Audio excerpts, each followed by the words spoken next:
I am prepared to take on the billionaire class. Mr. Speaker, it is no secret that the President of the United States and the United States Congress do not represent the needs of ordinary Americans. And one of the major reasons for that is that we have an approach to campaign financing which, to a very large degree, allows wealthy people and major corporations to buy and sell politicians. The rich get richer, the poor get poorer, and ordinary Americans are shut out of the political system. We need to move to public funding of elections. Look, it's not a small little issue, campaign finance reform. It's not like, oh, well, look, I have strong feelings about war, which makes sense, or I have strong feelings about the environment, which makes sense. This is about our democracy. So your opinions on war, taxes, all that stuff is irrelevant if you don't live in a democracy. If you live in an oligarchy, they don't give a damn about your opinions on those issues anyway. There's only one issue. Who controls our politicians? And if you do private financing of elections, you will have the people who gave those large donations who control our politicians. But now some Princeton researchers, Martin Gilens and Benjamin Page, actually went back and did a study on this issue.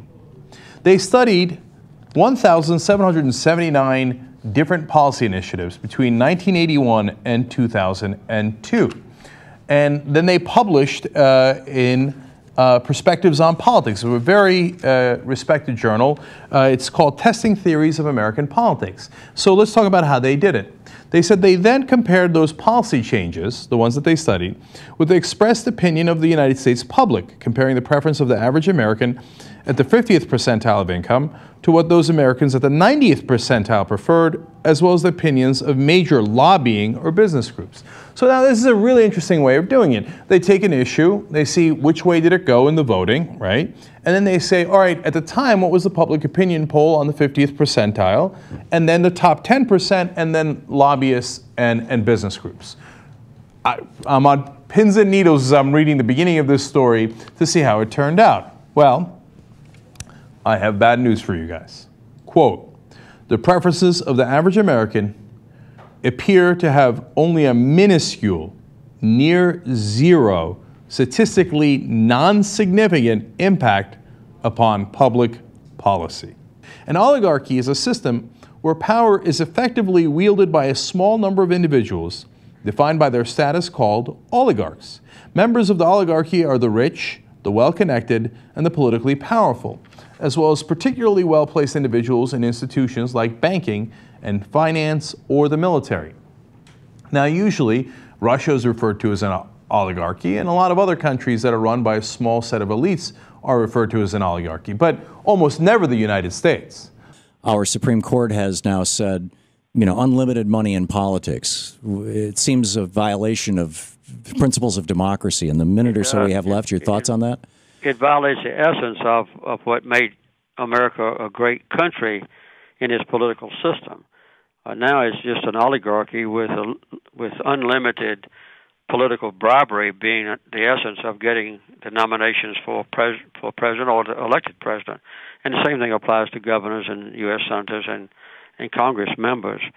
So now we've just seen a complete subversion of our political system as a payoff to major contributors. I support Bernie Sanders because we need a government that supports middle-class working Americans instead of the wealthy billionaires. Simple as that. Of any issue that I hope we bring people from all political persuasions about. I don't care if you're a conservative or a progressive or whatever you may be. We have got to fight to defend American democracy and not allow billionaires to take it over. I am prepared to take on the billionaire class. Senator Bernie Sanders, independent senator from Vermont.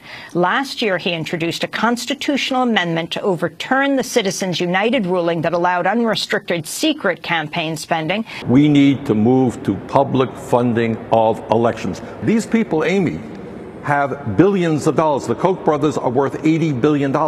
For them to plop a few $billion into the political process, for Sheldon Adelson to call prospective Republican nominees for the presidency to come before him, to hear what they have to say, so maybe he can anoint them with his hundreds of millions of dollars is just an outrage to the struggles that people have undertaken in this country for a democracy.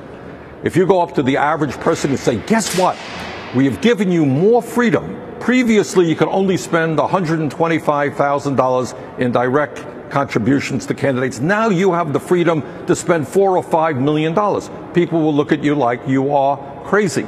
This is freedom for a handful of the wealthiest people in this country to undermine American democracy and to buy elections.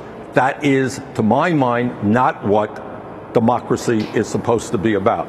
And let me add this, Amy, because I think a lot of people, have concerns about the economy, healthcare, the environment. They say, well, this is really not all that important. They're wrong. Understand what these folks want. Most of the people who are contributing, the billionaires who are contributing into the political process. Take a look at what the Koch brothers' agenda is about. It is to end Social Security, privatize it, cut it, end Medicare as we know it, end Medicaid, cut federal aid to education, do away with the environmental protection agencies. No, you can't address any issues until you get the money out. You can't address anything you want to discuss is mute. You can't do it. Money out of politics. Simple as that.